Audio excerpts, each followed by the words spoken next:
Emang ya kalau kegemukan tuh bikin hormon hancur Dara. Nih ya kita mau cerita nih Dara nih. Jadi pas ngamilin anak kedua nih, ora ketahuan sama sekali Dara. Tahu nih bocah dalam perut udah 2 bulan baik. Emang kita tuh ngeluh bayi ini ngapa kagak datang bulan, udah sampai sebulan lebih.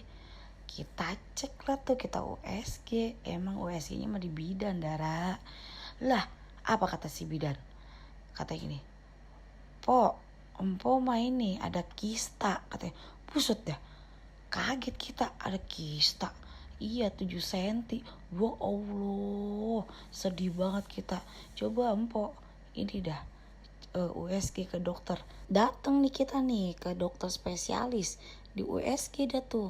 Lah bersih, ora ada apa-apanya. Nah kata dokter, ini mah ibu kegemukan, coba ibu diet, kurangin dah itu tadi yang namanya gula-gula gorengan gitu. Lah kita diet Darah, diet ya, turun darah kita 7 kilo. Lah habis turun 7 kilo orang men lagi baik, apalagi ini ya. Ternyata malah bunting Darah, padahal kita mau ora program. Giliran program ora dapat, giliran ora program malah bunting 2 bulan. Udah kita syukurin aja ya, biar pada sehat, biar pada waras, rezekinya lancar, amin.